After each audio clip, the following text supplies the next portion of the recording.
নমস্কার বন্ধুরা, আজকে আমি দেখাবো স্টিলের থালার উপরে কীভাবে মাটির উনুন বা মাটির চুলা বানাতে হয়। প্রথমেই মাটি নিয়ে মাটির মধ্যে কাঠের গুঁড়ো, ধানের তুষ ও বালি দিয়ে মাটিটাকে খুব ভালো করে মাখতে হবে। খুব ভালো করে মানে খুবই ভালো করে মাখতে হবে, যাতে এর মধ্যে কোনো গুটলি রয়ে না যায়। তারপরে একটি স্টিলের থালা নিয়ে তার মধ্যে কিছুটা কাদা এইভাবে লাগিয়ে নিয়ে তারপরে যে মাটিটা মেখে রেখেছিলাম সেই মাটিটা এইভাবে স্টিলের থালার উপরে প্রথমে পুরো থালাটা কাভার করে নিতে হবে, যাতে এটি যে কোনো স্থানে বসিয়ে রান্না করা যায় ও থালাটা গরম না হয়। প্রথমে থালাটা পুরোটাই এইভাবে কাভার করে নিতে হবে। থালাটা পুরোটাই কাভার করে নিয়ে পুরোটা মিলিয়ে নেওয়ার পরে তারপরে রাউন্ডগুলো দেবো। অল্প অল্প করে মাটি নিয়ে প্রথমে রাউন্ডগুলো দেবো, একটু একটু করে রাউন্ড করে পুরো থালাটাই রাউন্ড করে নিতে হবে। এইভাবে যেভাবে ছবিতে দেখানো হয়েছে এইভাবে রাউন্ড করে নিতে হবে পুরোটাই। আস্তে আস্তে পুরো থালাটা যখন রাউন্ড করে নেওয়া হবে, রাউন্ড করে নেওয়ার পর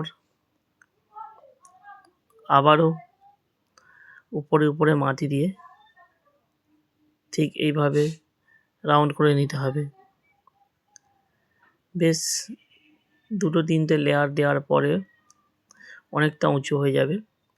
লক্ষ্য রাখতে হবে বেঁকে বা ভিতরের দিকে ঢুকে না যাচ্ছে। পুরোপুরিভাবেই এটাকে সমান্তরালভাবে এইভাবে করে যেতে হবে। প্রায় 1 ফুটের মতো যখন উঁচু হয়ে যাবে এইভাবে করার পরে,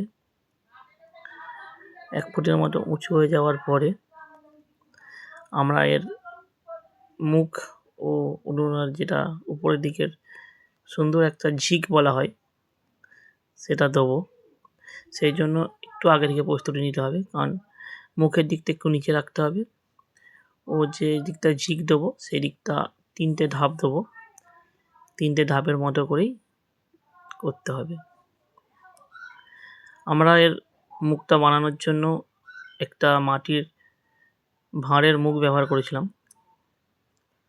সেই কারণে যদি আপনারা মাটির ভাঁড়ের মুখ ব্যবহার করতে চান তাহলে অবশ্যই একটা মাটির ভাঁড় আগে থেকে জোগাড় করে রাখবেন। নতুবা এটা আমি এটা একদিনেই করেছিলাম।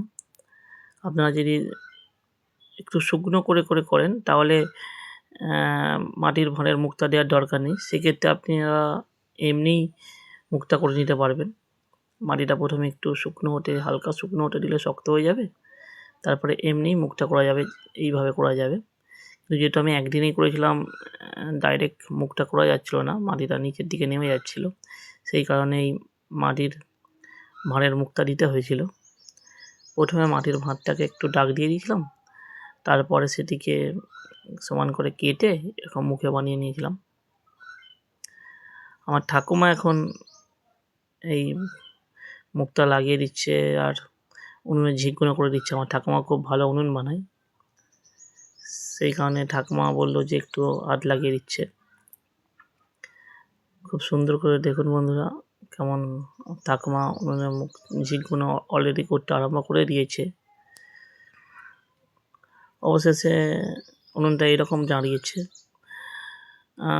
ভিডিও করার কেউ ছিল না বলে ওই সময় ভিডিওটা পুরোপুরি কমপ্লিট করা হয়নি। তবুও দেখে আপনারা বুঝতে পারছেন যে কীভাবে কী হয়েছে। শেষ পর্যায়ে দেখুন উনুনটা খুব সুন্দর হয়েছে। ভিতর দিকটা একটু এবড়ো তেবড়ো আছে বা একটু ওটা হালকা করে একটু মাটির হোল করে হাড্ডু দিয়ে প্লেন করে দিলেই হয়ে যাবে। এবার দেখা যাক, উনুনটা শুকনো হওয়ার অপেক্ষায় থাকবো। শুকনো হলে একদিন অবশ্যই রান্না করে আপনাদের সঙ্গে শেয়ার করব ভিডিওটা।